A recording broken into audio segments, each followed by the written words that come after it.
20 years ago today, terror tore through London when 4 terrorists detonated bombs on 3 London Underground trains and 1 double-decker bus during morning rush hour. 52 people were killed and more than 700 injured.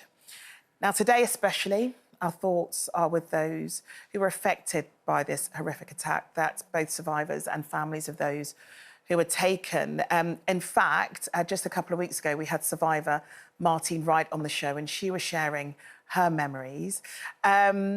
Gloria, do you remember where you were when you first heard the news? I first of all want to say that I absolutely want to join in. I think we all want to join in with exactly what you said in terms of we're thinking of the people and families affected. 52 deaths and 770 injuries. I mean, the scale of it I'll come to in a second, which was, I couldn't really get to grips with at the time. But I do know exactly where I was. I was in a car not that far from Tavistock Square. And the news started to come through, of course, on the radio. And what I felt, because having lived in Northern Ireland, you know, with that sort of death and bombs and bullets all the time, was the fear. It was just horrific hearing the news and the fear that we just all felt. And from my point of view, I sort of, although I was thinking of all the people involved in it, I sort of just wanted to get out of London, not go to work. In fact, I did go to work, but not do that and just sort of go home. But you mentioned that wonderful lady whom you had on the programme. Martine, yeah. And honestly, I think of her a lot because she crops up in many programmes. And to actually say, considering all her injuries and in a wheelchair, that in a strange and bizarre way, that her life has changed completely and she's enjoying being a Paralympian and picking up her medals and her cups and whatever else she's got. And I just think that what she's achieved against that adversity is unbelievable. Yeah. And also, I just sort of feel what we learned afterwards about the compassion and the kindness that people show to each other, which we see in a lot of awful situations, is quite wonderful. Yeah.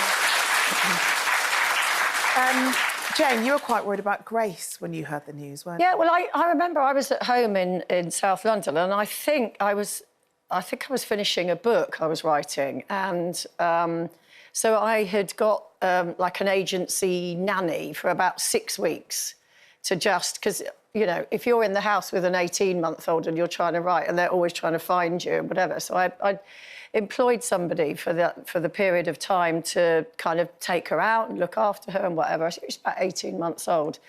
And that day, the agency, Agnieszka, she was called, she came to get Grace and she said, oh, I'll take her out for the day.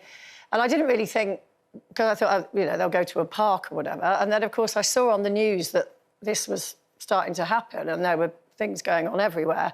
And I suddenly thought, I have no idea where they went. And I was thinking, well, probably they did go to the local park, but what if they didn't? What if she suddenly thought, oh, let's... I mean, it was irrational. Why would you go into central London with an 8... But you're not rational when you see things like that. So, and it was in the days, there weren't smartphones. It was like the sort of Nokia bricks, and I was ringing, couldn't get hold of her, probably because also all the systems were jammed, I would imagine, with everybody trying to ring people.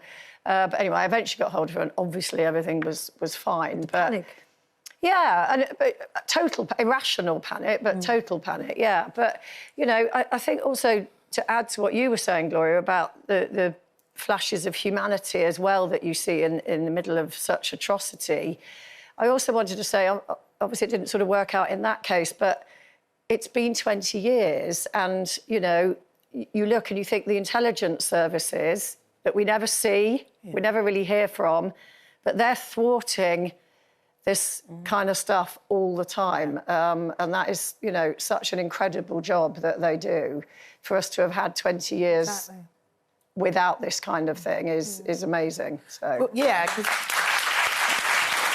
you know, I was going to sort of say that generationally, what's 20 years ago, so there'll be a whole generation of kids who don't know what it's like to grow up with that happening within the city that they've grown up in. Or, you know, I'm of an age when I remember the changes on the train stations because of the IRA and bombs on the in disposal bins on platforms. But we've got a generation of kids who don't actually know what the reality of what that's like, and that's a really good place for them to be at, it's and they don't realise that. It's a different way of reporting because, you know, I was probably about 19 or 20 when it happened, and I was still living in my hometown in Andover, outside of London.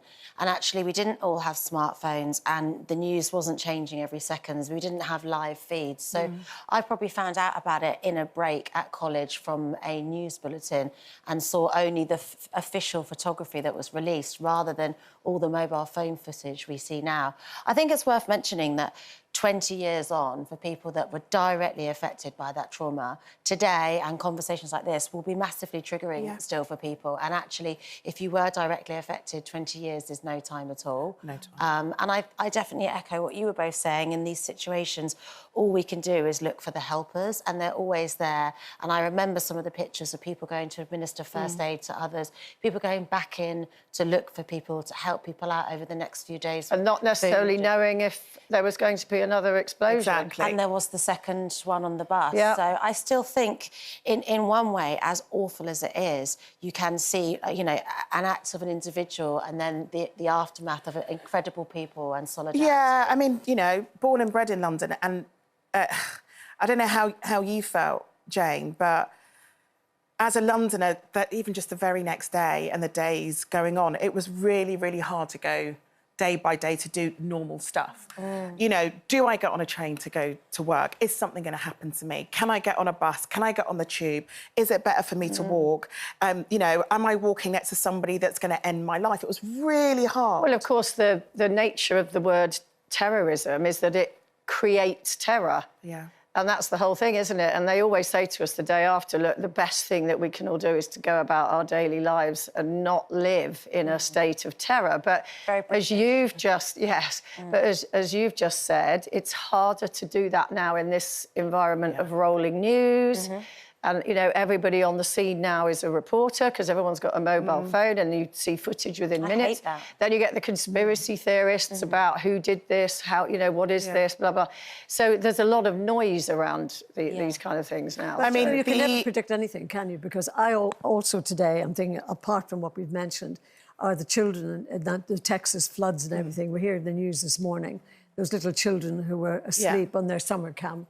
And children worldwide seem to be suffering all the time. So I find I have that fear for them all the time. So we have, I know that there is a special service happening today.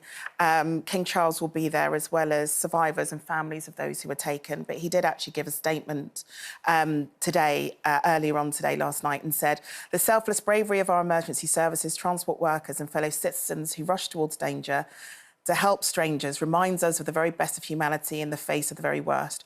While the horrors will never be forgotten, we may take comfort from the way such events rally communities together in solidarity, solace and determination, which is a great statement from the King. But I just wanted to say one thing that sometimes is forgotten in the story is what it was like in the years, months, years, weeks following that attack, just how difficult it was for anybody Muslim living in this country. And I had friends that would sit on trains and people would physically move away from them on trains. And it was a really hard period for them.